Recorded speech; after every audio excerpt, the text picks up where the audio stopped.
Good morning and thank you for watching Inside Tennessee. I'm your moderator, John Becker. Our focus this morning is on the third branch of government, the courts, in particular, the court of last resort. We're talking about the Supreme Court in the state of Tennessee and its newest edition. There are 5 members, and Justice Dwight Tarwater of Knoxville, Tennessee, is the latest to join the court. Justice Tarwater, congratulations and thank you for being here. Thank you, John. It's a pleasure to be here. I'm going to introduce our panel quickly. Susan Richardson Williams is a Republican. She runs her own PR firm. Don Bosch is a Democrat. He runs his own law firm. Good to have both of you with us. Good morning. Morning. Justice Tarwater, you're appointed by the governor, elected every 8 years on retention votes. You had to be approved by the state legislature. You won bipartisan approval for your seat on the court. Let's talk about how you got there. You were in private practice and then got into government service. Just give our viewers a sense of your resume coming into the court.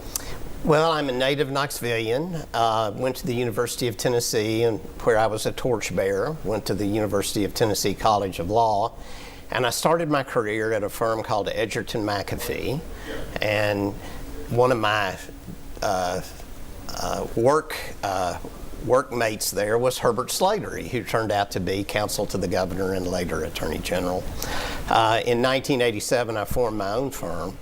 My practice, John, was mostly civil litigation, mostly complex matters, mass torts, consolidations, complex commercial litigation, cases that had issues involving electronic discovery or the admissibility of expert testimony, things like that. So my career was very serendipitous. I've tried cases in probably 20 states, and I soon found myself national trial counsel for some Fortune 500 companies, and I was flying pretty high along about 2012 when and I'll talk a little bit more about this, when I lost my wife Mary. Shortly after that, I was asked to be counsel to the governor. I was humbled and honored to do that. That was just a great experience for me at a time when I needed some lifting up. What did it mean to you to receive the call about your appointment to the court? Well, it was interesting. I was sitting in my office and the phone rang, and it was a Franklin, Tennessee number, and I thought maybe I better pick that up. And the voice said, "Hey, Dwight, it's Bill Lee." And I said, "Hey, Governor." And he said, "How are you doing?" And I said, "I don't know. How am I doing?" And he said, "Well, you're doing pretty well since I'm the one making this call." Oh, wow. So, yeah, that's how it happened. What a moment. Susan? Yeah, let's follow up a little bit more about your family. I know somewhat about your late wife, Mary. She was the sister of a good friend of ours, Richmond Flowers Jr. from Alabama, played football at Tennessee. His father was the Attorney General in Alabama when George Wallace was governor, and all kinds of stories about him. You have a son, it's an Olympian, Davis. So talk about that. Talk about Mary and what that was like growing up with, being married to her, and she was growing up in a family like Richmond Flowers that really was quite a political figure in Alabama. You know, her life was interesting, to say the least. She is one of the few people that I know that met Martin Luther King Jr.